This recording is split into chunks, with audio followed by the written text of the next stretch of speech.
지나간 두세 주 동안 강조했던 하나님의 명령이 겸손이었습니다. 우리 삶에 관한 지침이었죠. 그래서 오늘 또 그 말씀 복습 좀 하면서 진행해 나가겠습니다. 여러분들 인쇄물 가지고 계신데 보면 시편 18편 2절 방금 전 찬송도 했지만 주 하나님이 우리의 반석이시고 요새이시고 구출자이시고 또 힘이 되시는 분이시고 방패이시고 뿌리시고 망대가 되시는 그런 분이다. 항상 마음속에 새기면서 살아야 될 것 같습니다. 그리고 또한 복습에서 우리에게 삶의 자세를 말했던 것이 베드로전서 5장 5절에서 6절 말씀 뭐였습니까? 겸손이란 옷을 입고 살아라 그랬죠? 겸손은 간단히 말해서 자신을 낮추는 겁니다. 주 예수님을 높이고 항상 상대를 높이는 것이 겸손인 겁니다. 그래서 직접 명령으로 겸손하라 그러지 않습니까? 낮추고 살아라, 영어로 humble 그랬습니다.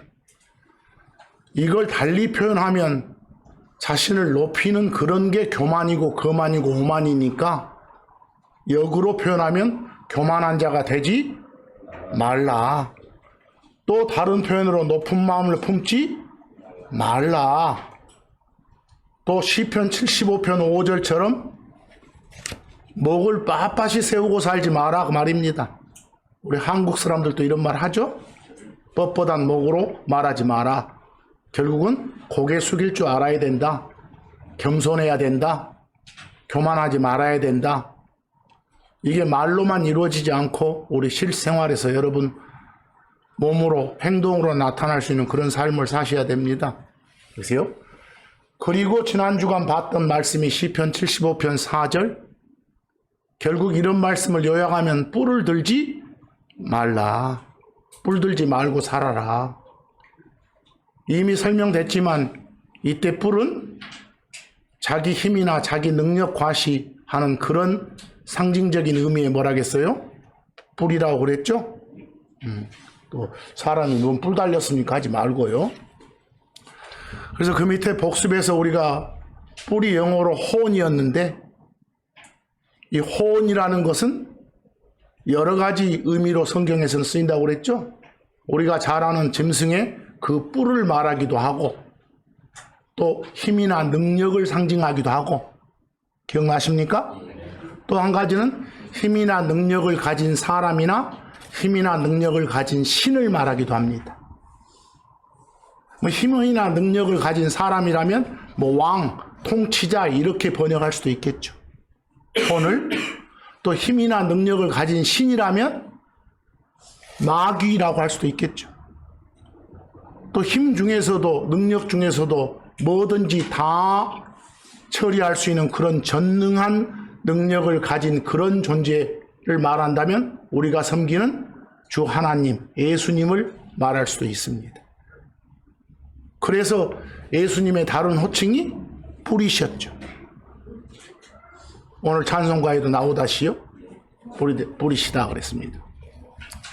그리고 지난 주간에 한 가지 조심할 것이 그 별표에 lift up the horn. 이거 나오면 lift가 들다고 up이 위로고 뭐 lift up이 들어 올리다고 horn 나왔으니까 horn을 들어 올리다 그랬어. 이건 일반적으로 horn을 우리말로 뿔 하면 뿔을 들어 올리다. 말은 자기 힘 자랑한다. 능력 자랑한다. 그러지 마라 했으니까 겸손해라 이런 말로 받아들였죠. 근데 한 가지 조심할 것은 lift up the horn이 빵빵거리는 그 경적 소리 같은 것도 있다겠죠? 그런 소리를 이렇게 들어 올려서 낸다 해가지고 악기 연주를 한다라는 뜻도 있었다고 그랬습니다. 기억나시죠? 결국은 우리가 지난 두세 주간에 교만하지 마라, 뿔을 높이 들지 말고 살아라 이 말은 에베소서 5장 18절 말씀으로 요약하면 어째요? 성령으로 충만하라. 그런 삶을 살아라 그 말입니다. 오늘 또 설명되겠지만 성령으로 충만하라. 무슨 말이에요? 그냥 뭔가 이렇게 제정신 놓고 헬렐레 하라 이 말입니까? 성령이 지배하는 그런 삶을 살아라. 성령께 내어드리는 삶을 살아라. 네 힘, 네 능력 과시하지 말고 하나님이 주신 힘, 능력을 신뢰하고 의지하면서 어째라? 살아라. 이렇게 돌려 말할 수 있는 것이 성령으로 충만하라 이 말입니다. 그래서 여러분, 충만 그러면 느낌이 좋아요, 안 좋아요? 한국 사람들은 충만하면 느낌이 좋은 쪽으로만 쓰는데 그냥 충만이란 말은 무슨 말이에요? 꽉 차 있는 거예요. 가득 차 있는 거. 그걸 한자어로 표현할 뿐이 충만이에요. 그러니까 죄로도 충만할 수도 있고 우리 막 요 상처 났을 때 썩은 고름으로 충만할 수도 있는 거예요. 고름이 꽉 찼네, 고름 충만하네 이렇게 표현하면 되는 거예요. 충만이 주는 어떤 느낌을 같이 중립적으로 봐야지 무조건 그냥 이건 좋은 거 아니에요? 이러고만 느끼면 안 됩니다. 그래서 성경에서 주는 어떤 기본적인 표현들을 잘 아시라겠어. 기본 용어들, 기본 표현이 제대로 이해가 안 되면 큰 오해가 발생한단 말이에요. 큰 오해들이 발생하다 보니까 우리가 말하는 이단 교리들이 생기는 거예요. 그러니까 이상한 방향으로 종교 생활을 하는 거죠. 그래서 그 중에 하나가 거기 별표에 뭐였어요? 뵙티즘 아니었습니까? 기억나십니까? 지금 복습하는 겁니다. 흔히들 한국말로 뭐라고 번역들 했어요? 침례나 세례 쪽으로 가는 영어가 뵙타이즈입니다. 그리고 명사가 뵙티즘입니다. 기본 개념이 뭐라겠습니까? 집어넣는 거라겠잖아요. 집어넣는 거라고. 할례하면 기본 개념이 뭐라겠습니까? 벗겨내는 거, 잘라내는 거라겠죠. 충만하면 기본 개념이 꽉 차 있는 거. 일단 기본 개념부터 잡으셔야 됩니다. 그래서 이미 여러분들이 봤던 것이 갈라디아서 3장 26에서 27절 이미 봤습니다. 여러분과 제가 어떻게 하나님의 자녀가 됐습니까? 어떻게 하나님의 아들이 됐습니까? 믿음으로. 믿음이 뭔데요? 우리 안에 저장된 하나님의 말씀이 믿음입니다. 어떤 내용의 말씀으로 말미암아 하나님의 아들 됐나요? 예수가 주요 그리스도란 그 말씀이 내 마음에 심어졌어요. 그 말씀을 내가 받아들였어. 그래서 하나님의 아들이 됐습니다. 근데 이걸 달리 표현할 때 그 믿음을 고백하는 순간 하나님께서 영 하나님을 통해서 여러분을 선 하나님 안으로 푹 집어넣는다겠죠. 그게 뵙타이즈고 뵙티즘입니다. 그게 한국말로 표현하면 침례고 세례입니다.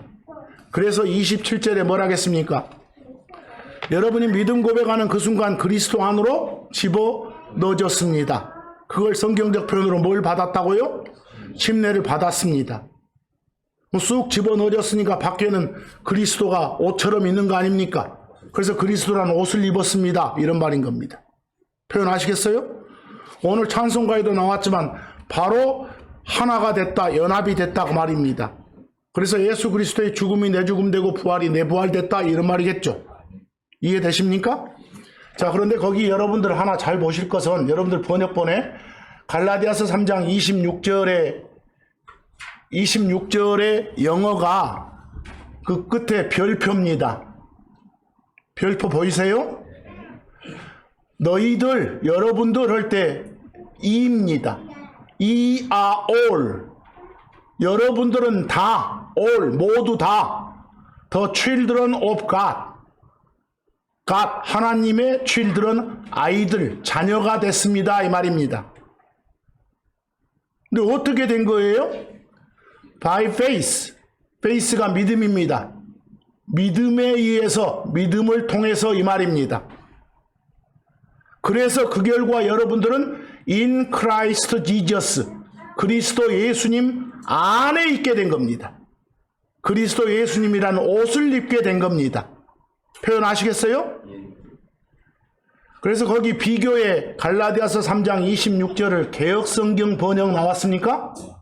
오히려 훨씬 영어에 가깝습니다.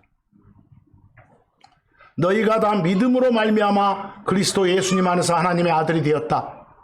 너희가 믿음을 통해서 하나님의 자식이 되었다. 그래서 그리스도 안에 있게 됐단 말이다 이 말입니다. 이해되세요? 근데 여러분들 번역본의 번역이 좀 이상합니다. 뭐 예수님을 믿는 믿음으로 그랬는데 을 믿는이 어디서 나왔는지를 저는 모르겠어요. 무슨 말인지 알겠어요? 다음 고린도전서 12장 13절도 같은 말씀입니다. 인종에 관계없이 누구나 다 예수를 주요 그리스도로 받아들인 순간 파더 하나님이 스피릿 하나님을 통해서 선 하나님 안으로 집어넣어 준 겁니다. 기억나세요? 그 말을 모두 한 성령에 의해 침례를 받아서 그랬습니다. 말은 집어 넣어져서 기억되시죠?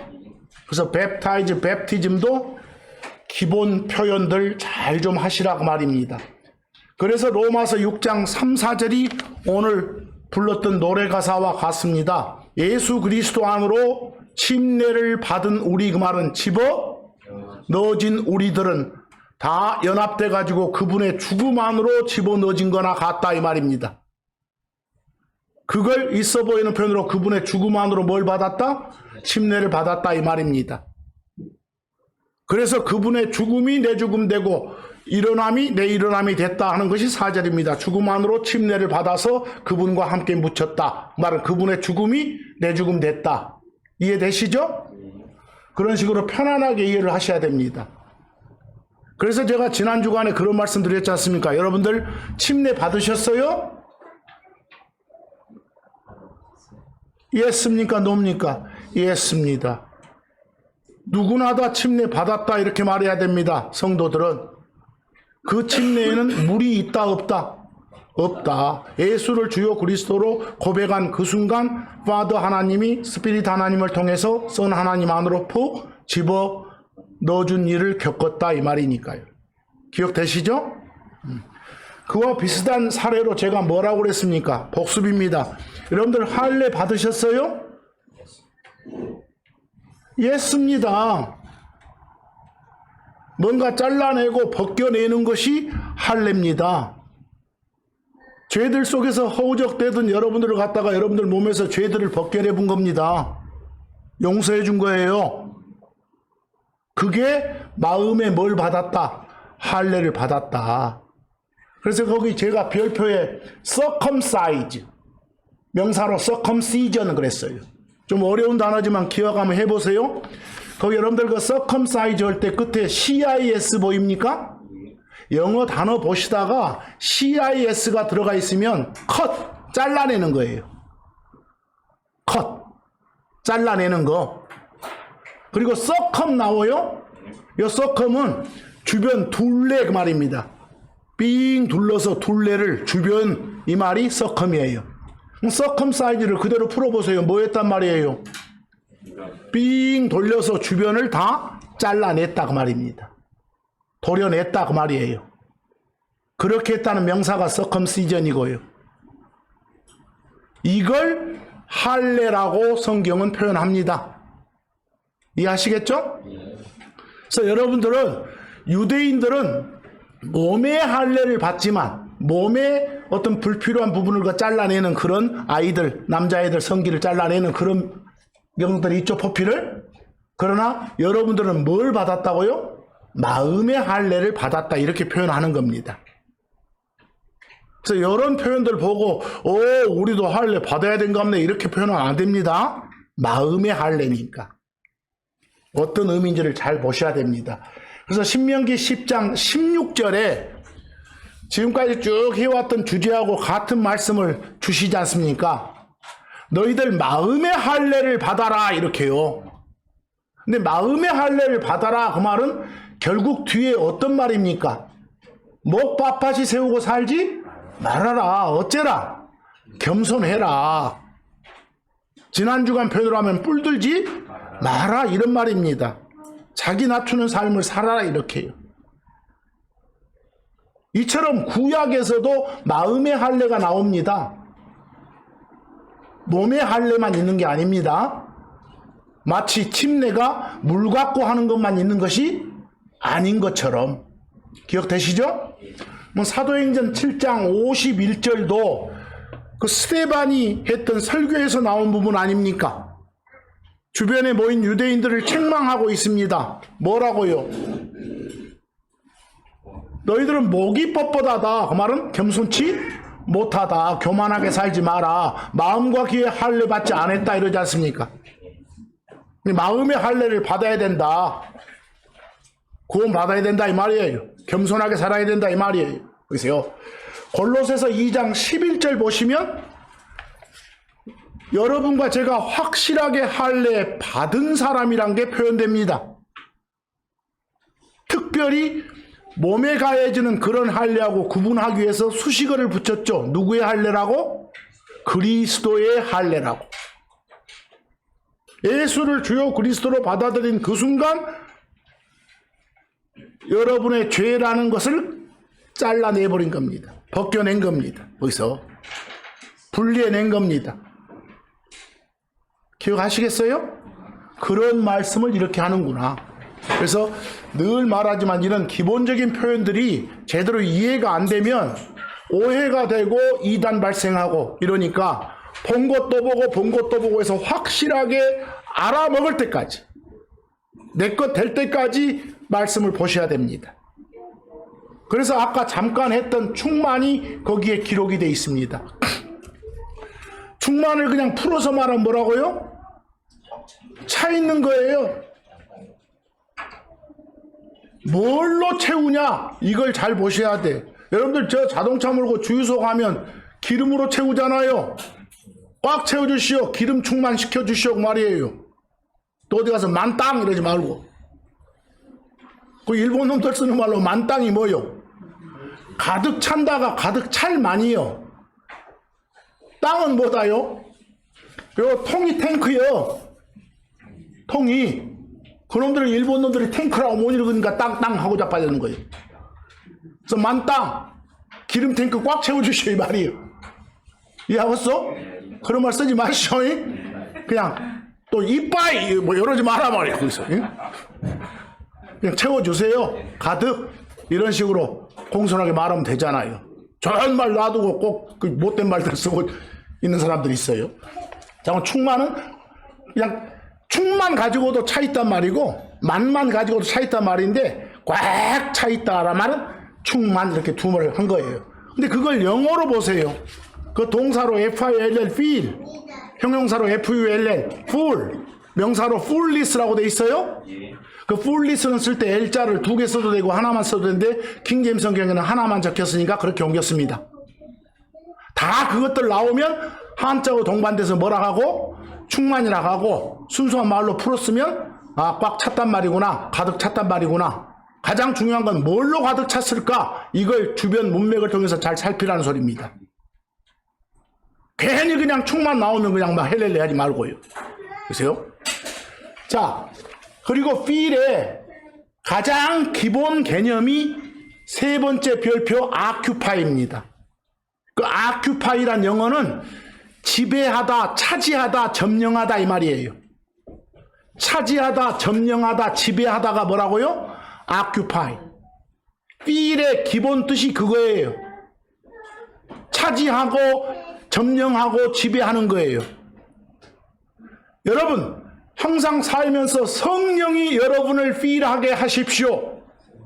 성령이 여러분을 occupy하게 하십시오 그 말이에요. 성령이 여러분을 온전히 차지하고 온전히 지배하게 하십시오. 이걸 한자어 써서 뭐 하라? 성령 충만하라 그런 거예요. 어디 뭐 기 받아가지고 그냥 정신줄 놓으라 이 말 아닙니다. 그냥 편안한 말인데 왜 그렇게 한지 모르겠어. 우리가 요 어디 강당에 열기가 가득하다 이럴 수도 있고 열기가 충만하다 마음에 기쁨이 가득하다. 마음에 기쁨이 충만하다. 여러분들 건강과 행복이 가득하기를 바랍니다. 건강과 행복이 충만하기를 바랍니다. 다 같은 말 아닙니까? 편안하게 좀 아시라 그 말입니다. 그래서 여러분들 늘 해왔던 구절인데 몇 구절 쭉 한번 그 밑에 읽어보세요. 거기 민수기 14장 21절 한번 보실래요? 끝에 보니까 온 땅이 주의 영광으로 충만할 것이다. 주 하나님의 영광으로 온 땅이 가득 채워질 것이다 라고 돼 있어. 그때 오른쪽 보이는 영어가 feel 보여요? 뭐 한자어 써서 표현하면 뭐시고? 충만이고 그냥 순수한 말로 하면 가득한 거요. 하시죠? 거기서는 충만이라고 표현됐는데 느낌이 좋아요? 안 좋아요? 좋네요.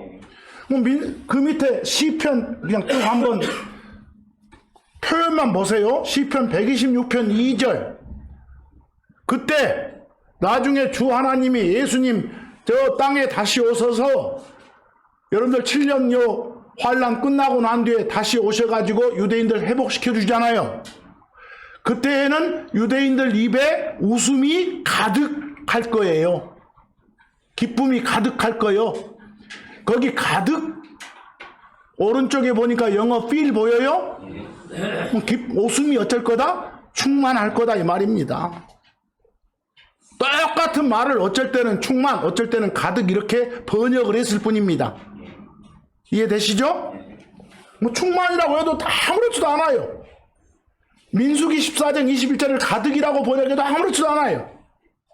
똑같아요. 근데 똑같은 것의 다른 표현인데 이상하게도 어떤 표현을 했냐에 따라서 느낌을 달리 가지면 이상해지잖아요. 그렇죠?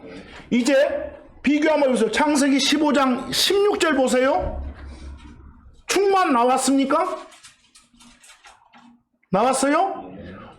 좀 이따 또 볼 거예요. 오른쪽에 충만에 해당되는 영어가 full 나왔어요?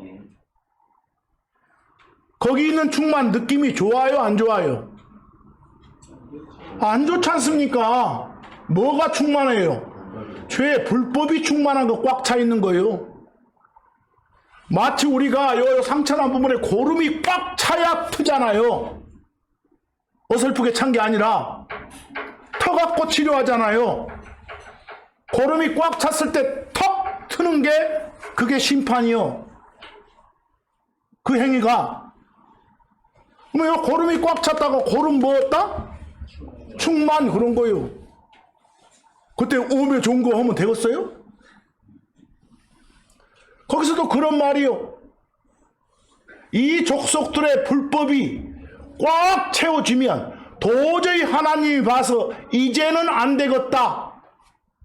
심판해야 되겠다. 바로 잡아야겠다. 라고 하는 시점에 이르면 이 말이 충만이에요.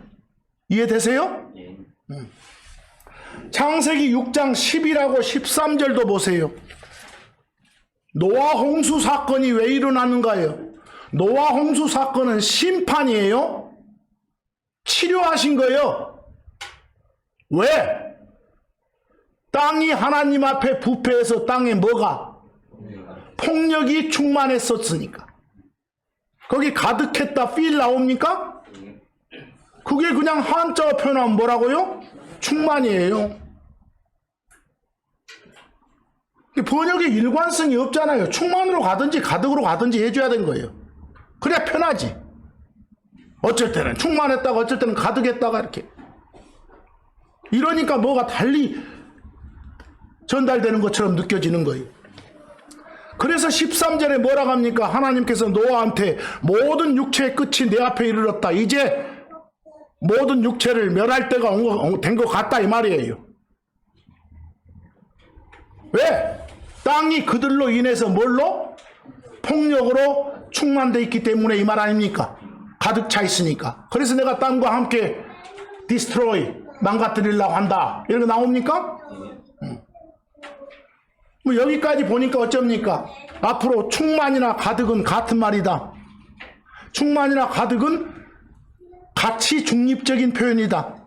문맥에 따라서 느낌이 좋은 쪽일 수도 있고 나쁜 쪽일 수도 있다. 아시겠죠? 그런 식으로 쭉 구절을 다 참고해서 읽어보세요. 거기 참고 1번에 나와 있는 표현들, 거기 구절들 다 한번 오늘 끝나고 나서 시간 나실 때 다 읽어보셔야 돼. 그 요점만 얼른얼른 보면 참고 1회 시편 38편 6, 7절은 뭐예요? 뭐가 충만한 거예요? 몸에 성한 곳이 없는 거예요. 몸에 질병이 충만한 거예요. 보이세요? 영어로 feel이니까 가득이나 충만이나 안 좋잖아요. 시편 123편 3, 4절. 시편 123편은 유대인들이 나중에 자기들 회복시켜주러 오실 예수님을 그리워하면서 읊어대는 기도문이요. 거기서 주여 우리에게 긍휼을 베푸소서, 우리 불쌍히 여겨서 좀 우리를 구해 주소서 이 말이요. 뭐가 충만돼 있다고? 멸시가, 경멸이, 그런 것들이 꽉 차 있다고. 거기 꽉 차 있다 할 때 차란 말이 나온 부분이 전부 영어로 feel이에요. 뭐 한자어로 표현하는 사람들은 뭐라고요? 충만이라고 하는 거예요. 거기서 자, 누가복음 4장 28절도 보면, 누가복음 4장 하면 어떤 거 생각나요?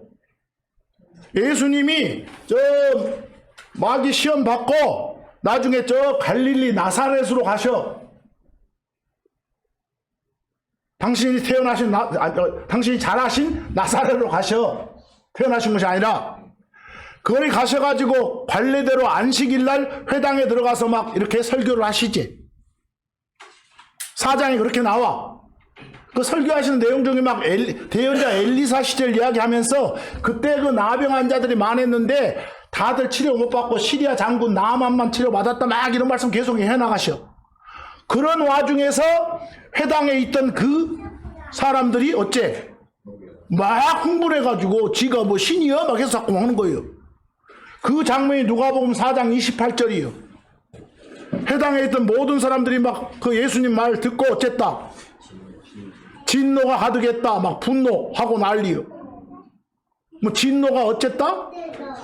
충만했다 이 말이. 충만했다. 똑같은 말 아닙니까? 진노 충만이에요. 거기 진노 분노할 때 그 영어 알아도 wrath라고.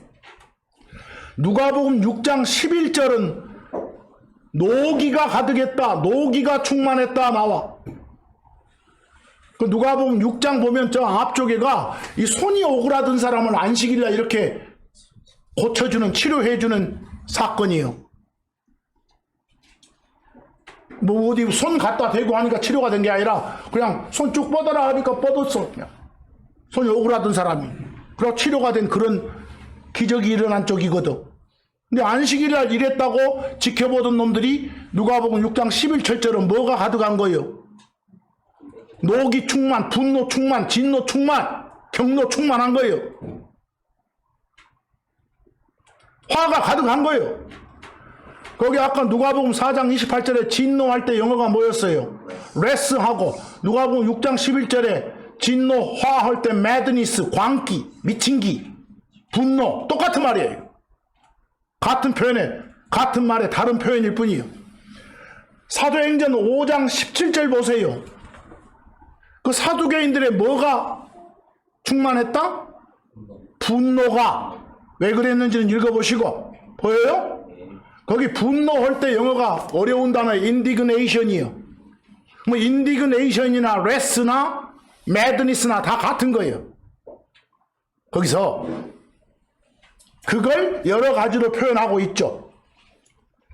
그 다음 사도행전 13장 45절 보니까 뭐가 충만했어? 배아파하는 마음, 시기, 질투가 충만했어. envy가 충만했어. 요한복음 16장 6절은 슬픔이 충만했고 근심이. 사도행전 19장 29절 쭉 읽어만 보세요. 여러분들은 따로 다 읽으셔야 돼. 혼란, 컨퓨전, 혼란, 혼동이 충만했고 완전 그냥 난리법석이었다 이 말이. 혼란 충만했다, 혼란에 빠져 있었다, 혼란이 가득 차 있었다, 이렇게 하는 거예요. 거기 영어가 똑같이 feel이요. 거기는 충만이나 가득이란 표현 대신에 빠졌다 이 말 나오죠? 다 같은 말이에요. 잠언 5장 7절 10절 보니까 어떤 재산, 재물로 꽉 찼다, 완전 부자다 할 때 재물 충만도 나와. 잠언 24장 1절하고 4절에도 재물 충만이 나오고. 보여요? 심지어 요한복음 12장 3절 보면 냄새가 충만했어. 냄새가 그냥 가득했어. 이게 충만했다고 말이요. 빌립보서 1장 11절 우리 그리스도인들은 의의 열매들로 충만해 이렇게 삶을 살아야 된단 말이요. 그냥 참고로만 보시라고 적어놨어. 출애굽기 28장 3절 가보세요. 거기는 무엇이 가득한 거예요? 지혜가 가득한 거예요. 모세한테 명령을 해.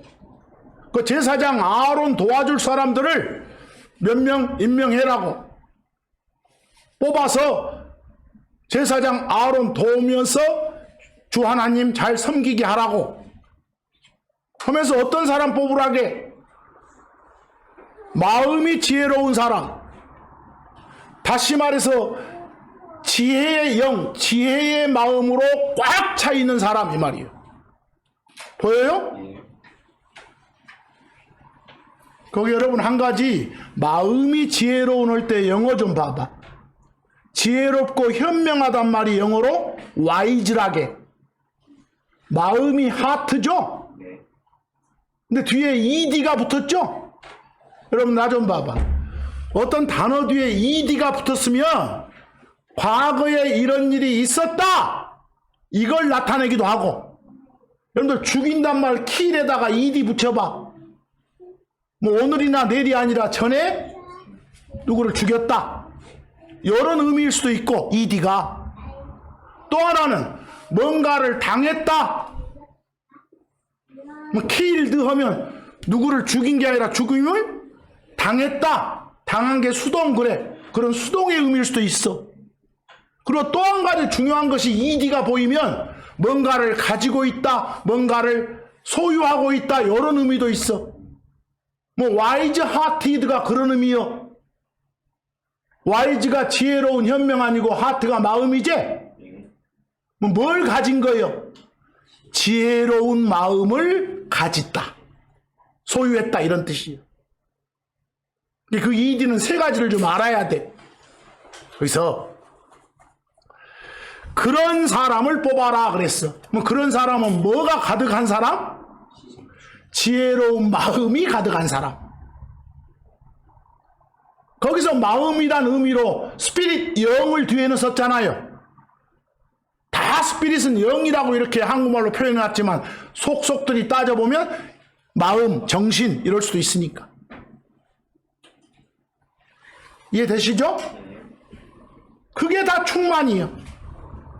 근데 어떤 충만도 있는가 봐봐. 사도행전 5장 3절. 사도행전 5장 하면 잘 알아먹어야 돼. 아나니아 삽비라 나와. 그 땅값 속인 사람 기억나시죠? 근데 뭐가 충만한 거예요? 사탄 충만한 거예요, 이 사람들이. 사탄 충만했다 이 말은, 사탄이 가득했다 이 말은 뭐예요? 사탄이 가지고 놀아. 사탄이 아나니아와 삽비라를 온통 다 차지하고 점령하고 지배해. 사탄이 유도한 대로 이끄는 대로 왔다리 갔다리 해. 무슨 말인지 알겠어요? 그게 사탄이 가득 찬 것이고 사탄 충만한 거예요. 자, 이제 이 정도 되면 아까 봤던 에베소서 5장 18절 말씀 아시겠어요? 성령으로 충만하라 그 말은 성령이 여러분 자신을 필하게 살아라 이 말이요. 이해되세요? 성령이 여러분을 온통 차지하고 지배하고 그런 삶을, 성령께 내어드리는 삶을 살아라. 구원받은 네 안에 성령이 뻘로 있냐 이 말이요. 그 양반을 주인으로 섬기고 살아라 그 말이요. 그 양반한테 내어드리고 살아라 그 말이요. 그렇게 살았던 사람들을 쭉 열거하면서 누가복음 1장 67절은 침례자 요한의 아버지 누구? 사가랴가 막 이렇게 하나님 말씀을 막 전하는 거예요. 그때 성령 충만해서 했다 했잖아요. 온통 자기 안에 계신 성령님이 지배하고 차지하고 점령하고 하는 대로 말을 했다 이 말이요. 이해되세요? 여러분 부분들 보고 막 뭔가 그 제정신이 아니게 헬렐레 이렇게 보지 마란 말이요. 사도행전 2장 4절 다 성령님으로 충만해가지고 여러분들 어떤 오순절날 이렇게 예루살렘에 모였던 예수님 제자들이 막 외국어가 나오잖아요. 배우도 안 했는데 누가 그렇게 만든 거예요? 성령이 그렇게 지배하고 차지해서 말하게끔 하는 거예요. 그게 성령님으로 충만하여 그랬어. 사도행전 4장 8절도 마찬가지요. 베드로가 성령 충만했다고 나와. 사도행전 13장 52절 제자들이 기쁨으로 충만했다고 나와. 기쁨 충만했단 말은 무슨 말이라고요? 기쁨이 그 사람을 온통 차지하고 온통 지배하고 온통 점령해서 그냥 기쁨뿐인 행동을 했다 이 말이요. 이해되시죠? 그런 의미로 받아들이란 소리예요. 그렇다면 갈라디아서 4장 4절 보면 무슨 말입니까? 이제 뭐가 꽉 찼어요? 우리 여러분들 이런 표현 하죠? 제가 지금 이 자리에 충만한 때가 돼서 이 자리에 선 겁니다. 그 말은 일요일마다 이 시간 되면 이 자리에서 말씀 전하라고 정해져 있잖아요. 돼 있죠? 뭐 그 때가 돼서 이 자리에 온 겁니다. 뭐 그 때가 돼서 이 자리에 섰다고 말은 그때가 어째서 충만해서 차서 때가 찼다, 때가 됐다 이러잖아요. 다 그것이 충만이란 말이에요. 하나님이 하시는 모든 일은 다 그냥 아무렇게나 즉흥적으로 하시는 거 아니에요. 전부 세분한 하나님이 계획하신 대로 미리 정해주신 대로 이루어진 거예요. 세분한 하나님이 회의를 하셨어. 이때가 되면 우리 중에 당신이 땅에 내려가서 사람 돼서 이렇게 하는 사람들, 당신을 주여 그리스도로 받아들인 사람들 구원해 주기로 합시다. 이렇게. 그래서 그 정한 때가 돼서 어떤 거예요? 사람이 돼서 오신 거예요. 그래서 그런 말을 갈라디아서 4장 4절처럼 표현한 거예요. 뭐라고요? 충만한 때가 이름에 나옵니까? 당신들이 정해놨던 그 때가 돼서 때가 차서 오신 거예요. 뭐 때가 찼다 할 때 한자로 뭐라고요? 충만이란 말을 쓴 거예요. 영어로 full이요. 그냥 fullness라고. 보여요? 그래서 어떤 정해진 때가 다 됐단 말을 달리 표현할 때 어떤 때라 간다? 충만한 때가 이르렀다 이렇게 표현도 한다고. 정해진 시간, 정해진 때가 됐단 말을. 그래서 선을 보내서 여자에게서 나게 하셨다 이러잖아요. 뭐 예수님이 2000년 전에 베들레헴에서 태어나셨는데 그거 다 어때 된 거다? 그때가 그 전에 정해져 있었던 거다. 정해진 그때가 되니까 오셨던 거다 이렇게요. 그걸 일으켜 뭐라고 한다? 충만한 때 그런 거예요. 이 표현들을 잘 보셔야 돼요. 참고 2에 보시면 오늘 하고자 하는 말씀이에요. 그 전도서 3장 1절 17절 한번 읽어보세요. 하늘 아래 모든 일에는 시기가 있고 시즌이 있고 모든 목적한 것에는 때가 있도다. 그냥 아무 일이나 즉흥적으로 일어난 일은 없다. 다 때가 있다. 때가 정해져 있다. 17절 또 하나님께서는 심판하실 것이다. 심판할 때가 정해져 있어. 여러분들 아까 아모리 족속들 심판할 때가 언제였어? 도저히 봐서 그네들의 불법을 참다 못 참을 그 시점까지 이뤘을 때, 그네들의 불법이 어쨌을 때? 충만했을 때, 그때가 되면 심판하는 거예요. 그때가 되면 치료 들어가는 거예요.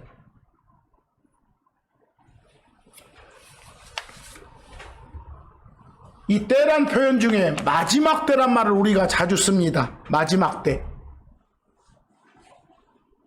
언제가 마지막 때요?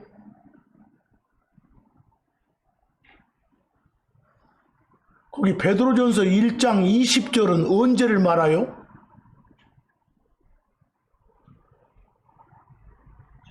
주 예수 그리스도께서 미리 그 전에 세상 만들기 전에 다 세 분 한 하나님이 정해 놓으신 결과로 우리를 위해 나타나셨어. 사람이 되셔 드러났어. 오셨어. 그게 지금으로 보면 2000년 전이죠. 그때가 언제라고? 마지막 때라고. 뭔가 구약시대가 끝나고 난 구약시대의 마지막 때요. 뭐 마지막 때 할 때 이럴 때는 2000년 전을 말하는구나 이래. 이거 알아. 그런데 베드로전서 1장 5절 보세요. 여러분과 저는 마지막 때 드러내려고 예비된 준비되어 있는 구원에 이르도록 믿음을 통해 하나님의 권능으로 보호받고 있습니다. 이때 구원은 무엇의 구원? 몸이 새 몸으로 바뀌는 거 몸의 구원. 여러분들 몸의 구원은 언제 일어나요? 예수님이 땅에 오셔가지고 유대인들 회복시켜줘. 그러기 7년 전에 일어날 일이요. 보여요? 그걸 준비된 구원이라게. 그때를 언제라게? 마지막 때라 하고 있네. 그래서 마지막 때 하면 문맥에 따라서 어느 때인가를 잘 좀 보셔야 돼. 마지막 때 하면 어느 그냥 딱 시간의 점이 아니라 시간의 선을 말하는 경우가 많아. 긴 기간. 디모데전서 4장 1절 보니까 성령께서 이 성경에 기록해 주셨어. 마지막 때에 믿음에서 떠난 사람들이 있을 것이다. 마귀들의 가르침에 신경 쓰고 마귀들의 가르침을 받아들이는 놈들이 있을 것이다. 이렇게. 거기 마귀들이 바로 유혹하는 영들이요. 유혹하는 영들이 뭐라고요? 마귀들. 부정한 영들이 마귀들이요. 그들의 가르침에, 그들의 교리에 지금 이 시대 말하고 있어. 지금 이 시대도 별 이상한 짓을 다 하고 이상한 가르침을 전하고 있잖아요. 이 마지막 때는 언제예요? 지금 포함된 시점이요. 그래서 마지막 때 하면 포괄적으로 예수님 오셨던 그때부터 언제까지? 예수님 땅에 다시 오시는 그때까지. 하겠어요? 시간의 점이 아니라 시간의 선으로 보셔. 그게 다 마지막 때구나 그 말입니다. 어찌됐건 지금이 뭐라고요? 마지막 때요. 거기 요한일서 2장 18절 보세요. 물론 이거 2000년 전에 써졌던 요한일서니까 그냥 그때가 마지막 때구나 했는데 내용 보니까 지금 이 순간에도 이런 사건이 일어나고 있어. 예수가 하나님이 아니다고 말한 사람은 다 적그리스도예요. 예수를 참 하나님으로 받아들이지 않는 사람은 다 뭐라고? 적그리스도예요. 지금은 마지막 때라 적그리스도가 우리라 함을 너희가 들은 것 같이 지금도 많은 적그리스도가 있다 그랬어. 여러분 주변에 예수를 주요 그리스도로 하나님으로 인정하지 않는 사람 많습니까? 그 사람들 다 뭐라고요? 적그리스도라고. 지금 말한다고, 지금. 그래서 앞으로 마지막 때 하면 예수님 오셨던 그때부터 땅에 다시 오실 그때까지, 이때까지를 뭐라 한다? 마지막 때라 한다. 우리가 지금 요 숨쉬고 있는 지금 이 순간이 포함된 때가 뭔다? 마지막 때다. 이렇게 하시면 돼.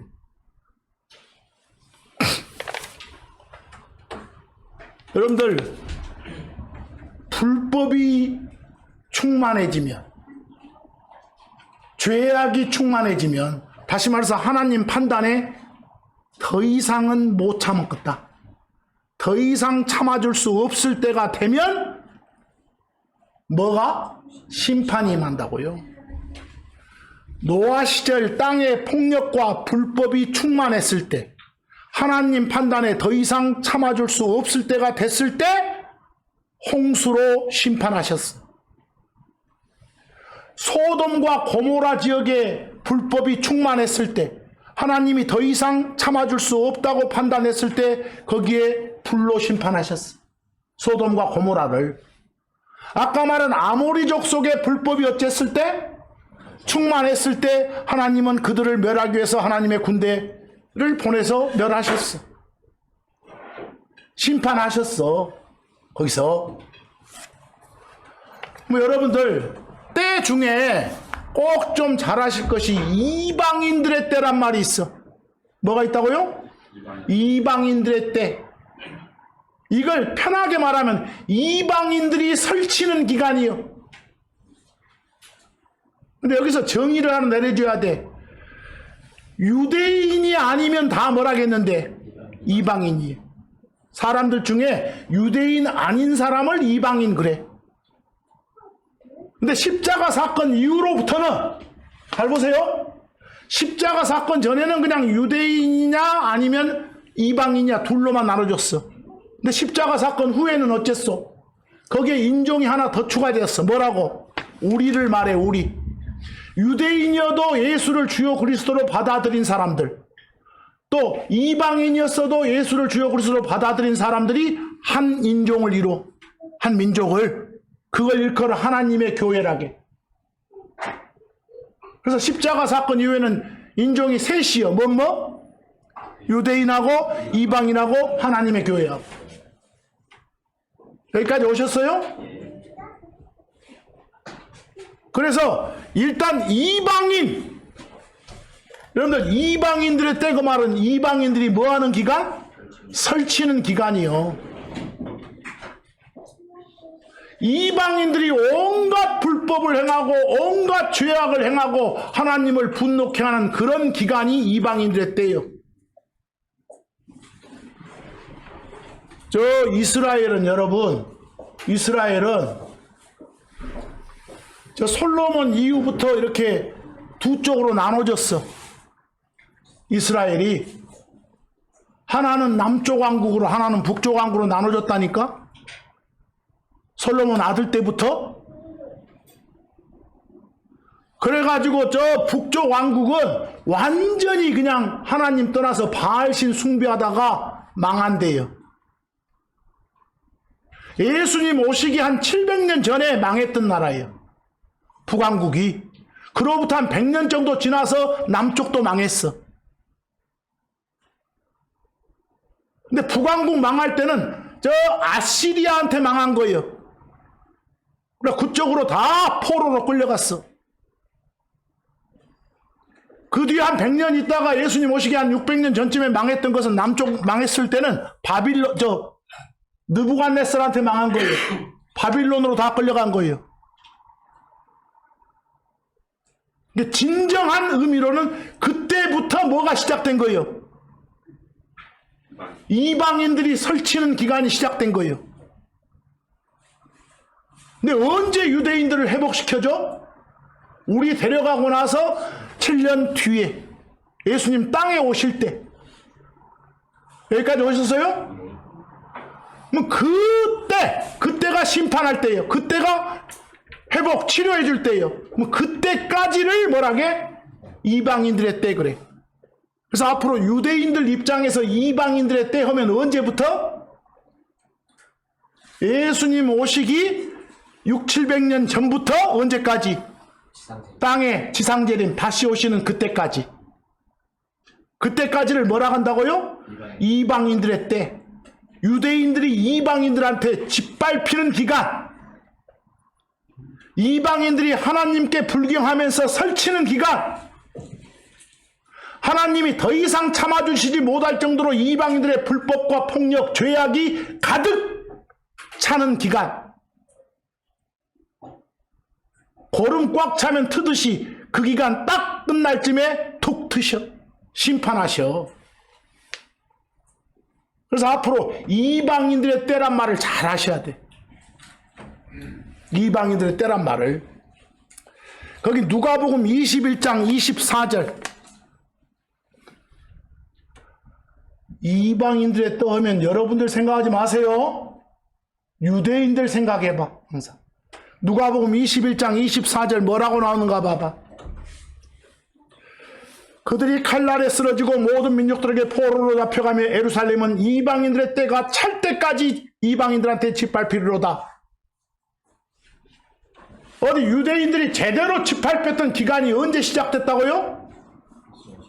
예수님 오시기 700년 전에 아시리아한테 북왕국 망했을 때, 그리고 100년 정도 지나서 예수님 오시기 600년 전에 바빌론한테 남왕국 망했을 때. 여기까지 오세요? 그때 시작된 거예요. 그때부터 언제까지 지근지근 밟힌다고? 지상 재림 전까지.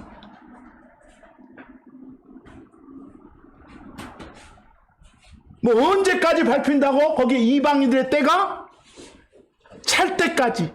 이방인들의 때, 이방인들 설치는 기간이 끝날 때까지. 거기 찰 때까지, 다른 말로 하면 뭐요? 충만, 아시겠어요? 충만할 때까지. 여러분, 내가 이렇게 표현해봤어. 이방인들의 때가 찰 때까지, 이 말은 그 이방인들의 설치는 기간이 끝날 때까지, 이 말이죠. 그럼 하나 물어봅시다. 이방인들의 충만함이 이룰 때까지 뭔 소리겠어? 이방인들이 저지르는 온갖 죄악들이 꽉 찰 때까지, 이 말이요. 이해하겠어요? 이 말을 잘 들으셔야 돼. 또 어디 이방인들이 충만해질 때까지 이러니까 우리 그냥 온 방방곡곡 나가서 예수 전해야 된다. 그래, 그리스도 밖에 있던 사람들이 예수를 다 받아들이는 그날까지, 그걸 이방인들의 충만함이 이를 때까지다. 이렇게 사도 설교해. 그때가 와, 안 와? 안 와. 그러면 예수님 뭐다? 세상은 점점 어쩌니까 악해지고 있잖아. 고름이 꽉꽉 들어 곧 터지기 직전이잖아 지금. 그런데 이걸 막 오해해가지고 이상하게 전해서 어디 저 미전도 국가까지 다 예수 받아들였을 때 예수님 오신다고? 지가 다 해놓고 온다고? 와서 하시는 거예요. 알겠어요? 와서 심판하신 거라고. 와서 고름 트시는 거라고. 네가 트는 게 아니라고. 그래서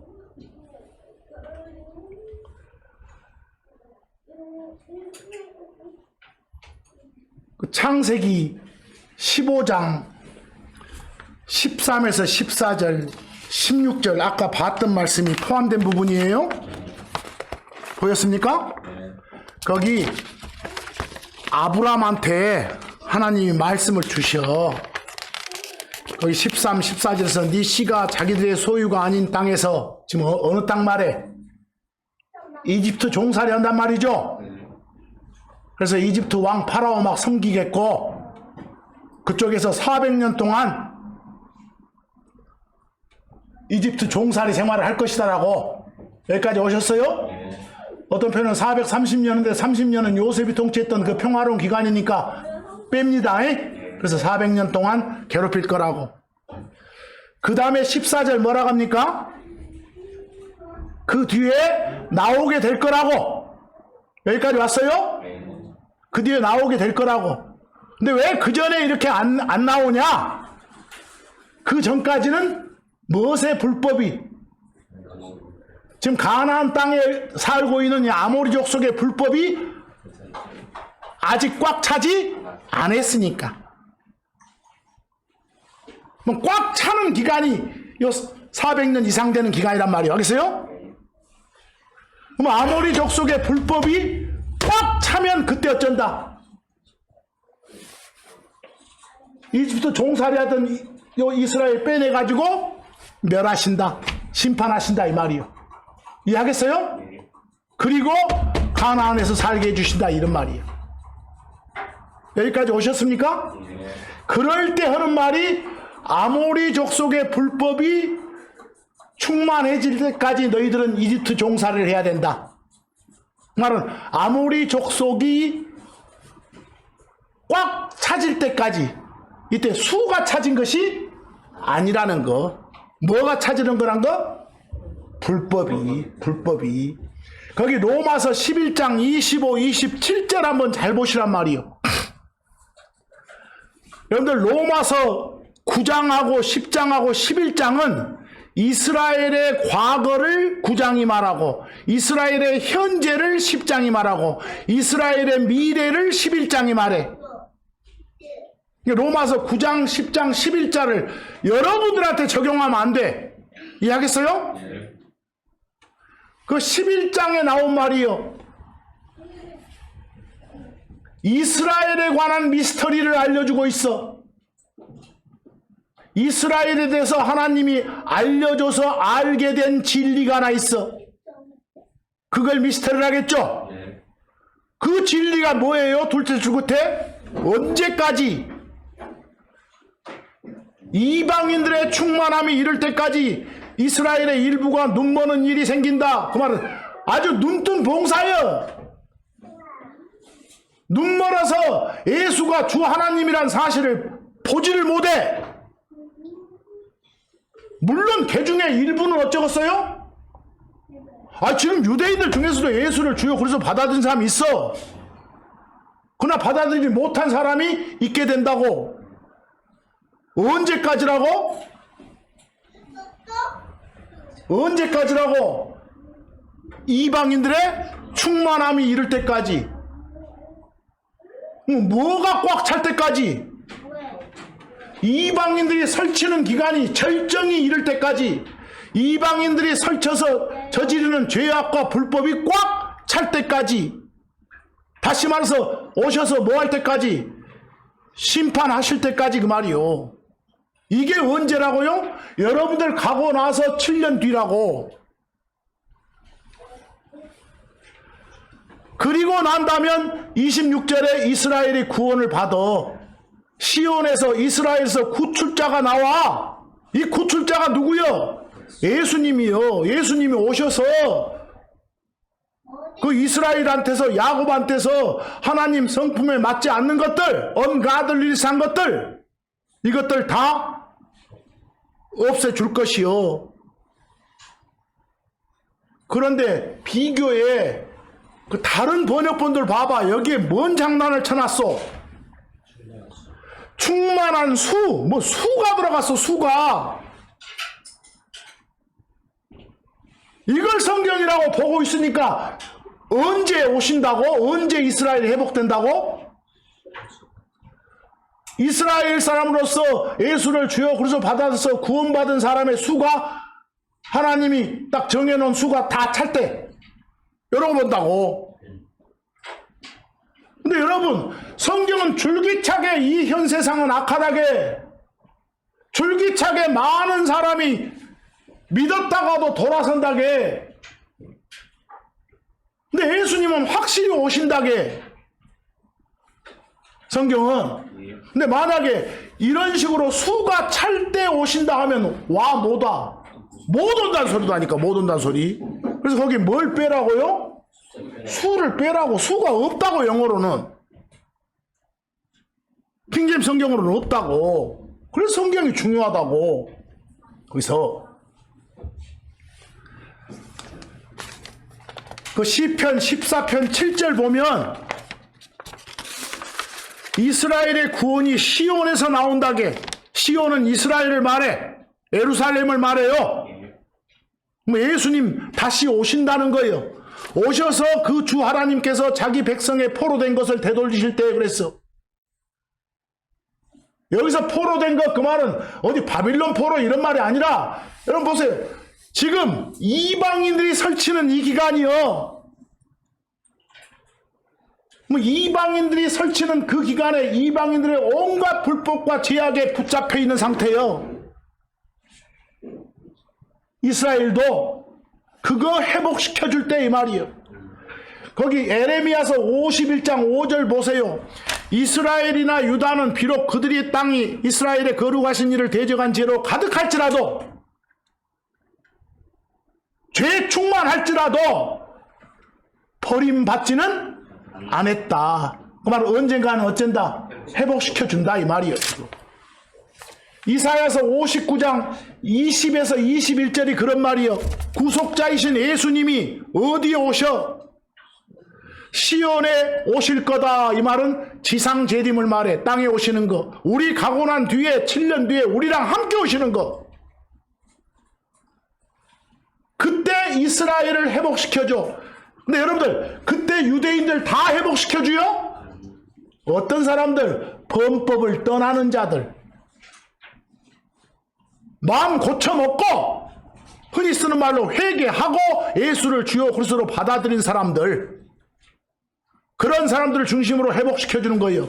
그리고 나서 끝에 보니까 그때부터 영원토록 안 떠나는 거예요. 영원토록 떠나지 않는다고 말은 예수님이 땅에서 1000년 동안 어쩐다? 통치하신다 이 말이요. 그냥 있는 그대로 보세요. 그때가 되면 하박국 2장 14절처럼 주의 영광을 아는 지식이 땅에 어째 가득하게 돼. 성경 없어도 이제 다 알게 돼. 가득하다가 충만이요. 예수님 오시는 때는 정해져 있어. 예수님이 오셨던 때도 이미 정해진 때가 돼서, 정해진 때가 차서, 다시 말해 성경 표현으로 무슨 때? 충만한 때가 이르러서 오셨던 것이고, 또 정해놓은 때가 되면 다시 오셔. 아무 때나 오시는 거 아니에요. 충만한 때가 돼야 오셔. 근데 그 충만한 때가 언제라고? 이방인들의 불법과 죄악이 가득 차는 그 시점이라고. 그걸 가리켜 이방인들의 때 그런다고. 자, 이방인들의 때는 정확히 말하면 유대인들 입장에서 언제부터 언제까지요? 예수님 오기 600~700년 전부터 지상재림 전까지. 그때까지는 누가 판을 잡는다? 이방인들이 판 잡고 설친다. 그래서 그때 끝이 하나님이 참아주심의 끝이에요. 그 끝에 심판하셔. 여기까지 오셨어요? 그 기간을 무슨 때? 이방인들 때. 뭐 끝에 지점에서 심판하실 때를 일컬어서 이방인들의 충만함이 이를 때. 하시겠어요? 그 말을 불법과 죄악으로 가셔야지 구원받은 사람의 뭘로 가면 안 된다? 수락 하면 안 된다. 수락해버리면 예수님 안 오신다고 떠드는 사람이 돼버리니까. 그래서 오늘 말씀의 제목을 뭐가 정해져 있다고? 때가 정해진 때가 있는 거라고.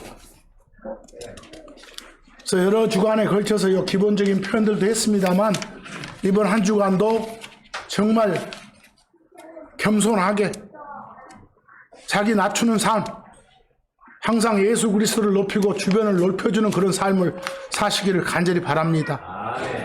그리고 오시는 그날까지, 그때까지, 그때가 정해져 있으니까 겸손하게 사는 그런 우리가 되기를 간절히 바라면서 오늘 말씀 여기서 마칩니다.